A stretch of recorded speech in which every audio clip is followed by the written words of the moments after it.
एक यंग लड़का सिर्फ टाउर ब्राउज़र के ज़रिए डार्क वेब पर गया, फिर उसने एक हैकिंग फॉर्म से कोई सॉफ्टवेयर डाउनलोड किया। ये दरअसल मालवेयर था जिससे हैकर्स ने इसके लैपटॉप का कैमरा कंट्रोल कर लिया, यानी हैक कर लिया। बाद में हैकर्स ने इसकी तस्वीरें और प्राइवेट वीडियोस इंटरनेट पर लीक होने की धमकियां दी। यहाँ पर एक और कहानी, अमेरिका में एक स्टूडेंट्स ने डार्क वेब से नशा आवर गोलियां खरीदी जिसकी पेमेंट बिटकॉइन से अदा की गई थी, लेकिन वो गोलियां नकली और ज़्यादा जहरीली निकली। सिर्फ एक ही बार इस्तेमाल के बाद वो ओवरडोज से जान गंवा बैठा। फिर पुलिस ने बाद में पता लगाया कि ये गोलियां डार्क वेब के एक मशहूर ड्रग्स मार्केट से आई हुई मेडिसिन्स हैं। डार्क वेब पर जाने वाले अक्सर लोग या तो धोखे का शिकार होते हैं या हैकर्स के हाथों अपनी सब प्राइवेसी गंवा बैठते हैं या फिर किसी जुर्म में शामिल हो जाते हैं। नेदरलैंड में एक बड़ा ऑपरेशन हुआ। वहां की पुलिस ने एक मशहूर डार्क वेब मार्केट अपने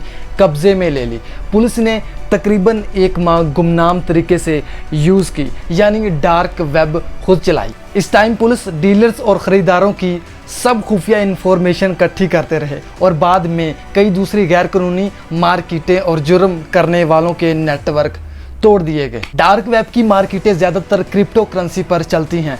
इस वजह से हुकूमतें अब इसको रेगुलेट करने की कोशिश कर रही है और जो कंपनियां क्रिप्टो करेंसी ट्रांसफ़र करती हैं इन्हें सेंडर और रिसीवर दोनों की शिनाख्त लाजमी करनी चाहिए। आलमी रहनुमाओं ने सिफारिश की कि क्रिप्टो करेंसी के लिए नए कवानीन बनाए जाए, ख़ास तौर पर know your customer KYC, anti money laundering AML, countering the financing of terrorism CFT पर सख्ती की जाए। नई क्रिप्टो कंपनियां जैसे एक्सचेंजेस वायलेट्स वगैरह अभी बैंकिंग जैसे कवानीन पर अमल के लिए तैयार नहीं है, लेकिन हुकूमती इदारों ने कहा है कि मज़ीद निगरानी के लिए ज़मीन हमवार ज़रूरी है। यहाँ पर फेसबुक अपनी क्रिप्टो करेंसी लॉन्च करने वाला था। अगर ऐसा होता तो तकरीबन 2 अरब सार्फिन आसानी से क्रिप्टो इस्तेमाल कर पाते।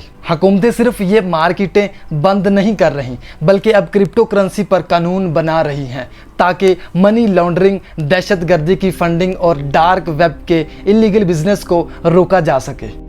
कुछ लोग डार्क वेब पर रेड रूम नामी लाइव स्ट्रीम देखने गए, जहां ये बताया जा रहा है, ये दावा किया जाता है कि लोग पैसे देकर कत्ल या तशद्दुद को लाइव देख सकते हैं। यानी आप किसी शख्स की बोली लगा रहे हैं, इसके जिस्म पर आप पैसे देकर तशद्दुद करवा सकते हैं। आप कह सकते हैं कि इसके जिस्म का ये हिस्सा जो है वो काटा जाए, इसके हर एक हिस्सा काट दिया जाए। ज़्यादातर ये फ्रॉड यानी स्कैम निकलता है। आप अपनी मर्ज़ी से इसके वजूद के साथ खेल सकते हैं, लेकिन कुछ लोगों ने बताया है कि इन्होंने खून, चीखें और तशद्दुद जैसे मनाजर देखे हैं, जिसके बाद वो अफराद कई महीनों तक डिप्रेशन और डरावने ख्वाबों और एक बड़े खौफ में मुब्तला रहे। रेड रूम डार्क वेब की सबसे मशहूर और खौफनाक अफवाहों में से एक है। आइए इस हकीकत को अच्छे से समझते हैं। रेड रूम से मुराद ऐसे लाइव स्ट्रीम वीडियोस हैं जहां दावा किया जाता है कि लोग यहां पर पैसे देकर किसी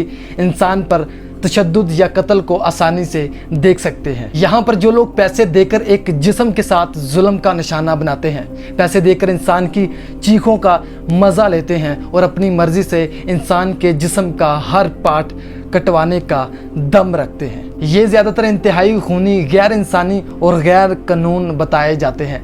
क्या हकीकत है इसमें और कहाँ हकीकत है?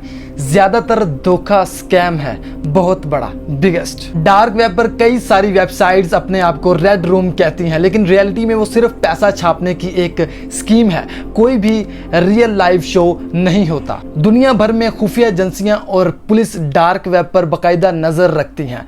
एक लाइव स्ट्रीम पर कत्ल या तशद्दुद को ईजिली इंटरनेट पर चलाना तकरीबन नामुमकिन है, क्यों ना कि डाटा को ट्रेस करना और रोकना फौरन शुरू हो जाता है। ज़्यादातर लोगों को डराकर इनसे मनी वसूलने का हथियार है। खासकर नौजवान इस थ्रिल के पीछे जाते हैं और खुद को खतरे में डाल लेते हैं। रेड रूम ज़्यादातर तो हैकर्स का जाल होता है। जो भी वहां जाने की कोशिश करता है इसका PC, लैपटॉप या कंप्यूटर हैक हो सकता है और कैमरे के ज़रिए इसकी प्राइवेट वीडियोस भी चोरी हो सकती हैं। कई बार लोग बिटकॉइन में पैसे देते हैं लेकिन ना रेड रूम देख पाते हैं और ना ही अपने दिए गए पैसे ले पाते हैं। ये आम इंटरनेट यूट्यूब गूगल क्रोम पर ये बिल्कुल भी नहीं खुलता, सिर्फ डार्क वेब टोर वेब के ज़रिए ही खोला जा सकता है। पाकिस्तान में भी टॉर ब्राउज़र डाउनलोड करना मुमकिन है, लेकिन ये ज़्यादातर आपको नुकसानदेह साबित हो सकता है इस्तेमाल करना। और कुछ एजेंसियां डार्क वेब पर FIA होने वाले ऐसे वाक़ियों पर कड़ी नज़र रखती हैं। पाकिस्तान में FIA का साइबर क्राइम विंग ऐसे केसेस को बड़े अच्छे तरीके से नोटिस करता है। अगर कोई शख्स रेड रूम या डार्क वेब पर किसी भी जगह पर यूज़लेस होता हुआ पकड़ा गया तो वो एक सख्त कानून के हाथों में बड़े अच्छे तरीके से शामिल हो सकता है। देखा जाए तो ये दुनिया भी डार्क वेब ही है। जुर्म सरेआम किए जा रहे हैं, लेकिन इन पर किसी की नज़र नहीं पड़ती। हर चीज़ का बुरा या अच्छा इस्तेमाल आपने खुद ही करना है। ये जो आप सोशल मीडिया चला रहे हैं, इसका भी अच्छा या बुरा इस्तेमाल आप खुद ही कर सकते हैं। मिलते हैं अगली वीडियो में, बेस्ट रहिएगा।